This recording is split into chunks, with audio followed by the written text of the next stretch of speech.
Hello everyone, good morning. আজ হলো সোমবার 29 তারিখ। এখন আমি যাচ্ছি ঋষিকে আনতে। ঋষির স্কুল তো ছুটি হয় 8:55, তবে মা ওকে নিয়ে রাখে। মাকে স্কুল থেকে ওই বাড়িতে নিয়ে যায়, তারপরে জল বিস্কুট খাওয়ায়। পরে আমি বাড়ির সমস্ত কাজ সেরে স্নান করে পুজো দিয়ে খাওয়ার পরে তারপরে আমি ওকে আনতে যাই। ওই 9:30 কি 10টা, কখনো আবার 10টার পর হয়ে যায়।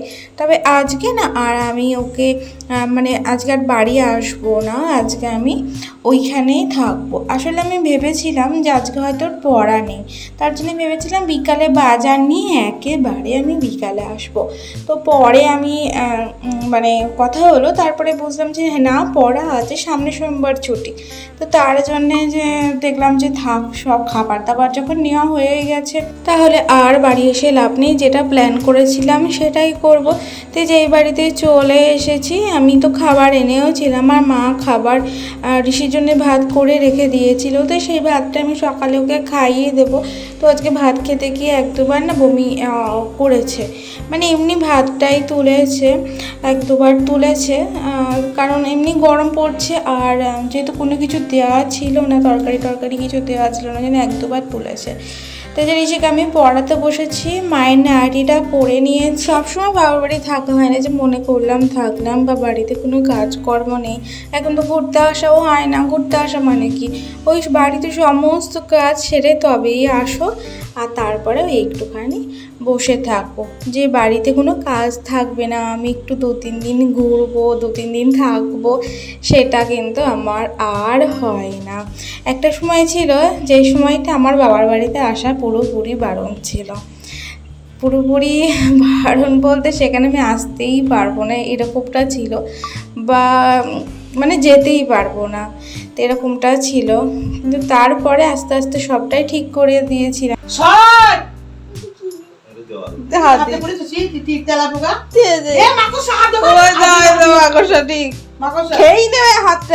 এবার ঋষির হাত শেষ, ঋষির হাত শেষ, মাকড়সা পড়েছে, সে লবণ খাচ্ছ?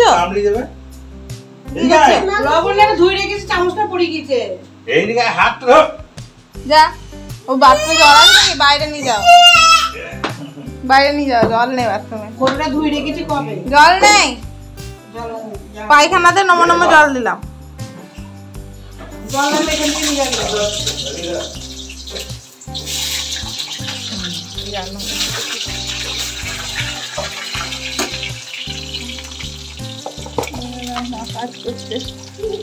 সর, মা আমাদের কাজ করে না জীবনে, সর।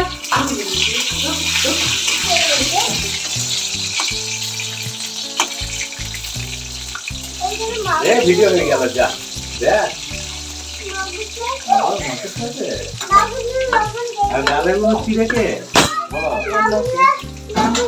ও আর কোথাও যায় বাড়িতে থাকে।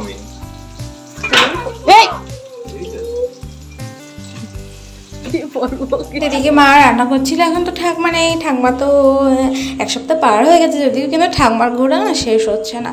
তো ঠাকমা ওইদিকে ঘুরুক, আর এই বাড়িতে বাবা আর মা আছে। তো আজকে রান্না হবে মাংস। দেখলেই তো, এই যে মাংস এনেছে বাবা, অল্প করে মাংস এনেছে, যাতে মা বাবার 2 বেলা হয়েছে সেরকম নিয়েছে। তো এই যে সারাটা দিন শুধু হামি আর হামি, এক এক সময় না বিরক্ত লেগেছে। যদি 1-2বার করে সেটা না ভালো লাগে, আর যদি সেটা অতিরিক্ত হয় সেটাতে বিরক্তি লাগবে। আর এই যে বাবা এদিকে চুল কাটছিল, দাদুর কাজের সময় তো বাবাকে ন্যাড়া করতে হয়েছিল। তো ন্যাড়া করার পরে আরেকবার চুলটা চাষতে হয়, তাহলে কি হয়, চুলটা না ভালো হয়। তার জন্য এই যে আরেকবার বাবা চাষতে বসেছে। আর আজকে বাবার উপরে ট্রিটমেন্টটা আমিই করব। বাবার সামনেটা চেঁচে নিচ্ছে, এরপরে পেছন দিকটা বা চারিপাশটা আমিই চেঁচে দেবো। এর আগে তো আমি আমার ছেলেরটা কেটে দিয়েছিলাম, ওর ন্যাড়াটা আমিই করে দিয়েছিলাম 2-3বার করে। আর এইবার হলো আমার আর একটা ছেলের উপরে ট্রিটমেন্টটা করতে হবে। তো এটাই বলছিলাম যে আমার ছেলের কেটেছে, এবার বড় ছেলের কাটতে হবে। তো এই যে প্রথমবার, জানো তো, প্রথমবারই ভুল করেছে। আসলে পেলেট দিয়ে তো আমি কখনো কাটি না, এই যে বাবার মাথাটা না কেটে গেছিলো, প্রথমবারই আমি উল্টো দিকে টেনেছি। কখনো এই ন্যাড়াটা করতে গেলে উল্টো দিকে কাটবে না, যেদিকে চুলের চোরটা আসছে সেই দিকেই কিন্তু কাটবে। তো প্রথম মানে যখনই হাত দিয়েছি উল্টো দিকে টেনেছি, বাবাকে বলছি না আমি কাটতে পারবো না, ব্লেড দিয়ে তো কাটি না, তো আমি কাটতে পারবো না। তো তারপরে বাবা বললো না পারবি, দেখ হবে, দিয়ে তারপরে কেটে দিলাম। তারপরে কোনো সমস্যা কিন্তু হয়নি। আর এদিকে মা ভিডিওটা করছিল, তারপরে আর কোনো সমস্যা হয়নি। তো প্রথমবার আসলে ভুল হয়ে গেছিলো। তো প্রথমবার ভুল হয়েছে বলে কি দ্বিতীয়বার ভুল হবে? দ্বিতীয়বার ভুল হবে না, কারণ প্রথমবার ভুল থেকে সবসময় আমরা শিক্ষা নিই। আর যারা শিক্ষা নেয় না তারাই ভুলগুলো কিন্তু বারবার করতে থাকে আর বারবার পস্তায়। তো যাই হোক, এদিকে আমি চুলটা কেটে দিই। তারপরে বাবার এমনি সকালে স্নান হয়ে গেছে, কিন্তু আর একবার ওই যে চুল টুল ধুয়ে নেবে। তো এইদিকে আমি তো এনেছিলাম ভিজা ভাত, আসলে ভিজা ভাত নয়, ওই একটুখানি যদি ভাত থাকছে রাত্রিবেলায়। কে মুখকে বোঝাবে?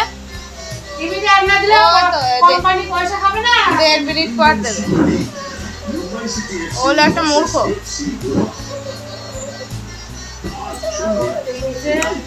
ঘুম এসছে, দাঁড়া আমি খাইয়ে খেয়ে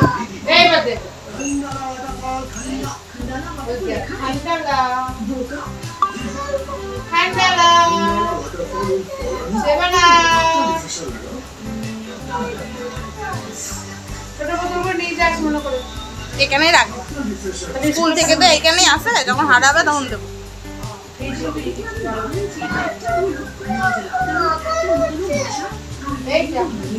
এইগুলো দেখ না দিলে পয়সা দেবে কি করে? কোম্পানিকে তো পয়সা দিতে হবে, এগুলো দেখা যাচ্ছে।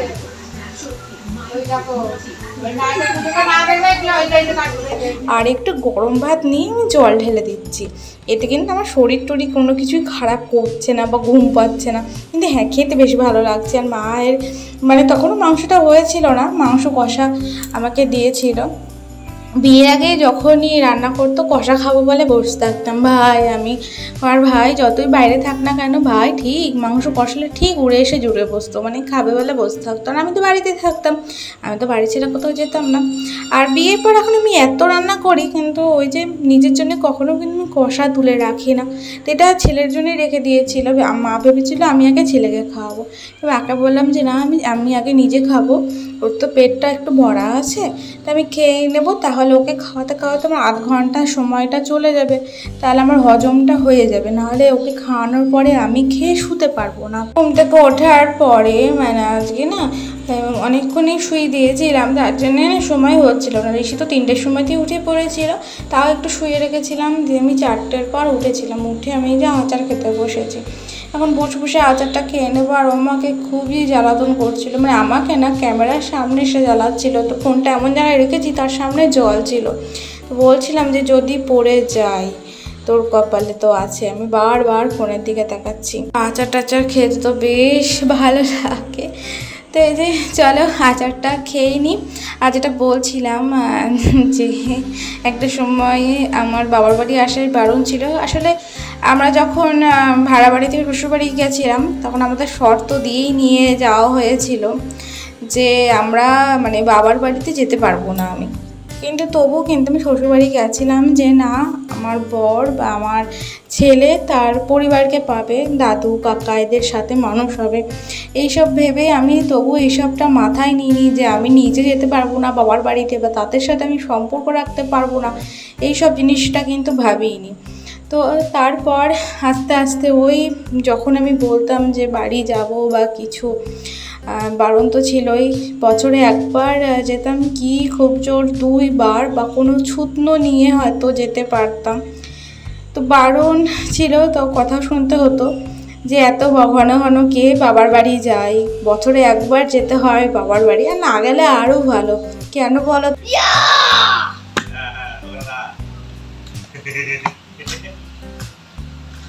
বললে এমন মার দেবো একজনকে। মায়ের বাড়ি দাঁড়ানো তো কি করছিলে?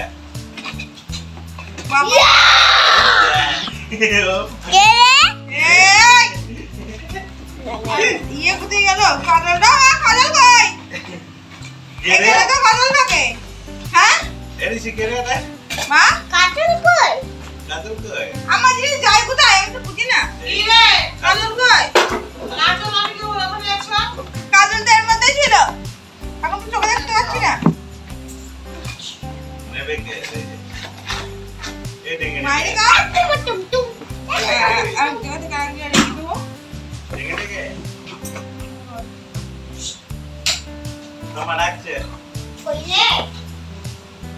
তো আমাদের মেয়েদেরই কেন যেতে হবে? যদি এটা ছেলেদের কাছে হতো যে বাবার বাড়ি থাকতে পারবো না, বছরে একবার যেতে হবে বাবার বাড়ি, তাহলে সেটা কীরকম লাগতো? তাহলে আমাদের মেয়েদেরই কেন? আমার যখন ইচ্ছা আমি আমার নিজের বাবার বাড়ি, আমি আমার যখন ইচ্ছা যাব, সেখানে কারোর কিন্তু কিছু বলার থাকতে পারে না। আর আমি যেরকম এখনও আমি বাবার বাড়িতে আসি, হ্যাঁ টাকায় পড়ে আমাকে আসতে হয়, যদি আমার যেদিনকে দরকার থাকে না সেদিন কিন্তু আসি না। যেহেতু ঋষির স্কুল থাকে তার জন্য আমাকে আসতে হয়, ওকে নিতে আসতে হয়। মা ওকে নিয়ে রাখলে আমার সুবিধা হয়, বা এই বাড়ি থেকে পড়াতে দিতে গেলে আমার একটু সুবিধা হয়। তো সেই জায়গাটায় কেউ এটা আমাকে বারণ করতে পারে না যে আমি যেতে পারবো না বাবার বাড়িতে। আমার মন, আমার যেতে ইচ্ছা করলে যাব, না যেতে ইচ্ছা করলে যাব না, কিন্তু আমাকে কি বাধ্য করতে পারে না যে না তুমি যেতে পারবে না। আমার বর কখনো বলেনি যে তুমি বাবার বাড়ি যেতে পারবে না, আমি আমার বরকে নিয়ে কিছু বলছিও না। কিন্তু কিছু কিছু মানুষের মেন্টালিটিটাই এরকম থাকে যে বাবার বাড়ি যেতে পারবে না। তো সেখান থেকেও আমি ওই বাড়িতে থেকেও আমি নিজেকে তৈরি করেছিলাম যে না, প্রথম খুবই কষ্ট হতো যে সম্পর্ক রাখতে পারবো না কি যেতে পারবো না। তারপর আস্তে আস্তে সেটা থেকেও বেরিয়ে এসেছিলাম। সেখান থেকে আমি আমার মা বাবাকে ওই বাড়িতে নিয়ে গিয়েছিলাম, কথা বলানো হয়েছিল, যাওয়া হয়েছিল। যেহেতু আমার মা বাবারও কিন্তু ওই বাড়িতে যাওয়া বারণ ছিল, মানে যেতে পারবে না এমনটা। সেখান থেকে কিন্তু আমি সেইটাও পেরেছিলাম, আমার মা বাবাকে নিয়ে গেছিলাম। তোমরা দেখেছো আমার মা বাবা গেছে, বা আমি আমার বাড়িতে আসা যাওয়া করেছি। হ্যাঁ, আসা যাওয়ারই প্রবলেম হতো, 2 দিন কি 1 দিন বলে আসতাম, তার বেশি যদি থাকতাম সেটা নিয়েও প্রবলেম হতো। কারণ ওই 1 দিন কি 2 দিন, এই 1 দিনই ধরো, তার বেশি থাকতে পারবো না। আর সত্যি কথা বলতে তখন আমি বাবার বাড়ি আসতাম ছুটনো নিয়ে, মানে ওই আমাকে ব্যাংকে আসতে হলে তখন এইসব ছুটনো নিয়ে আসতে হতো। কেন বলো তো, এইসব ছুটনো নিয়ে কেন আসতে হবে আমাকে আমার বাবার বাড়িতে? আমার যদি মন খারাপ করে আমি আসতে পারবো না? যেরকম আগে যখন বিয়ের পর আমরা ভাড়া বাড়ি থাকতাম, তখন আমরা 2 সপ্তাহ পর পর হয়তো একবার যেতাম, বা প্রত্যেক সপ্তাহে হয়তো একবার যেতাম, বা মাসে একবার যেতাম। প্রথম তো 2 সপ্তাহ পর পর যেতাম বা মাসে যেতাম। তো ওদিকে আমি ঋষিকে পড়তে দিয়ে এসেছি, আর এদিকে আমি খাচ্ছি আইসক্রিম। খুবই গরম লাগছিলো, তার জন্য আইসক্রিমটা খেতে বসেছি। আর এই আইসক্রিমটা না ভালোই ছিল, জানো তো, দোকান থেকে নিইনি, রাস্তায় যেগুলো যাই সেখান থেকে নিয়েছিলাম, বেশ ভালোই লাগছিলো খেতে।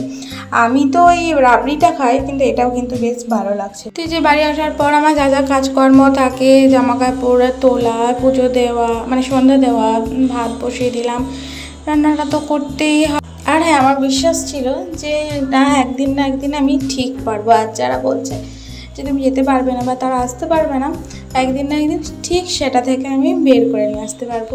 তো আমি সেটা কিন্তু পেরেছিলাম, সেটা প্রমাণ তোমরা অবশ্যই পেয়েছো যে আমি পেরেছি কি পারিনি। এসব কথা বলার কোনো মানেই নেই, জানি সংসারের ব্যাপার, এগুলো বলার কোনো কথা নেই। এগুলো আমি অতিক্রম করে এসেছি, তার জন্য আমি এখন বলতে পারছি বা বলছি। তাই বলে এটা নয় যে আমি শ্বশুরবাড়ির নামে নিন্দা করছি বা কিছু। দেখো, তখন ব্যাপারটা অন্যরকম ছিল। পালিয়ে গিয়ে বিয়ে করার পরে, মেনে নেওয়ার পরে মানুষের এরকম কিছু মনে হতেই পারে, সেটা তার ব্যাপার।